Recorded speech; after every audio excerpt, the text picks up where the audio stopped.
Hi guys! Naisipan kong gumawa ng lechon sarsa or Mang Tomas. So, ito lagi kong ginagawa pag nag-crave ako ng Mang Tomas. Para hindi na ako bibili, gagawa na lang ako ng sarili kong version of Mang Tomas. So, ito guys, iniihaw ko yung liver para mas masarap yung ating lechon sarsa or Mang Tomas. So, igigisa natin siya ng bawang at sibuyas with cooking oil. Konting cooking oil lang, panggisa lang natin. So, ayan guys, igigisa natin yung liver, bawang at sibuyas with cooking oil. So, konting gisa-gisa lang at mix-mix. I-mix lang natin. Then, ilalagay natin siya sa blender. Ibi-blender natin siya para mas masarap yung ating sauce ng lechon sarsa or Mang Tomas. So, medyo mabusisi siya, pero pag gusto nyo kumain at yung sarili nyong sauce or Mang Tomas, mas worth it naman dahil alam nyo na kung paano gagawa ng sarili nyong version. So, this is my version, how to cook of Mang Tomas or lechon sarsa. So, ito guys, ilalagay na natin siya sa blender at i-blend natin siya para sa ating sauce. So, ayan guys, yung pinanggisa natin, nilagyan ko ng water. So, yan, nilalagay natin yan. Kailangan natin lagyan ng tubig para mas maganda i-blend. So, i-blender na natin siya. So, yan, medyo nahihirapan ako sa puntong yan dahil iisa lang yung kamay ko, dahil isang kamay ko nakahawak sa cellphone. So, ayan guys, i-blend natin siya ng konti. So, lalagyan natin siya of course ng skyflakes at ng toasted butter.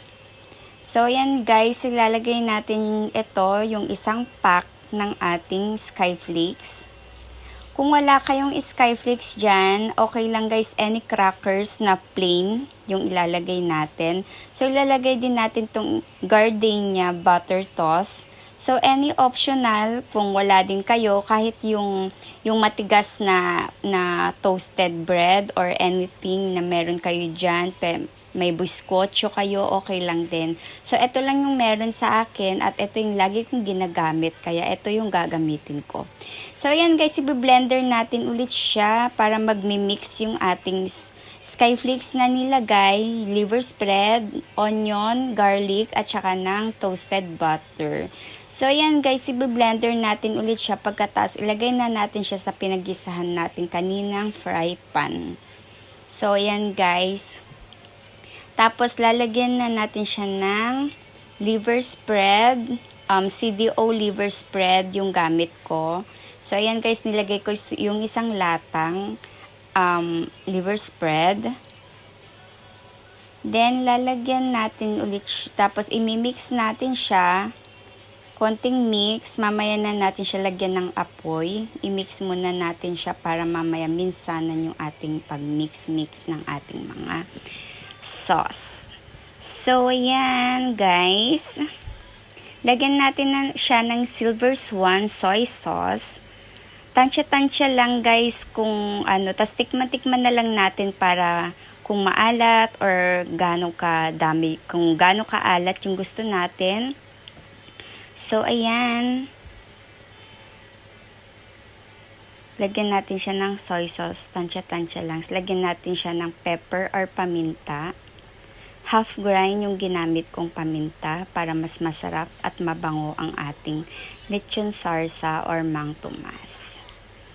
So, yan guys. Then, lagyan natin siya ng suka. Japanese suka yung nilagay ko. Optional din po. Pwede pong lagyan ng any suka brand. Kung meron kayong Philippine style na suka, okay lang din po. Wala kasi akong suka ng Pilipinas ngayon, kaya yung Japanese suka na lang yung nilagay ko. Naglagay din po pala ako ng brown sugar guys. 4 tablespoon of brown sugar. Depende po sa tamis na gusto natin. So, bale, eto, tinansya ko lang po siya.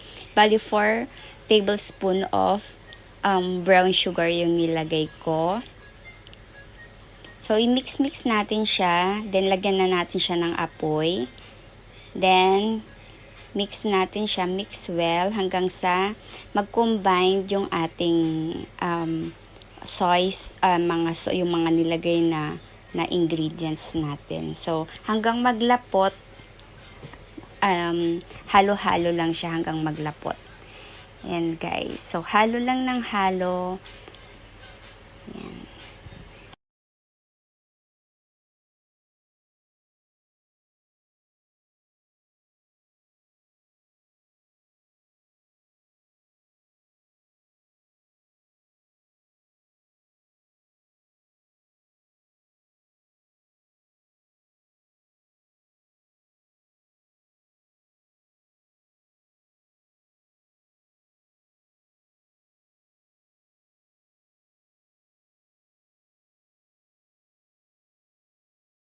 So, ayan guys, fast forward, ano na siya, naglalapot-lapot na siya konti. Konting tiis lang po yan dahil maglalapot lang po yan siya ng kusa. Basta halo lang tayo ng halo.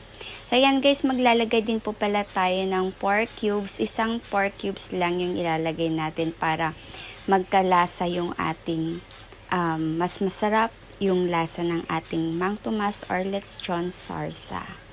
So, yan guys, maglalagay tayo ng 1 cubes of pork seasoning or pork cubes.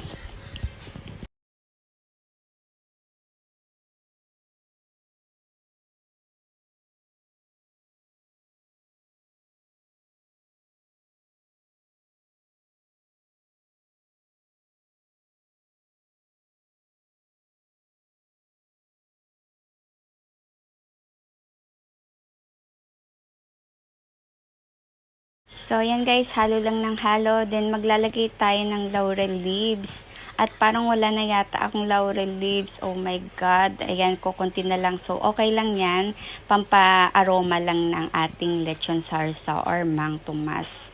Mas okay sana kung medyo mas malaki yung naiwan, pero wala na pala ako nun. So, okay lang yan.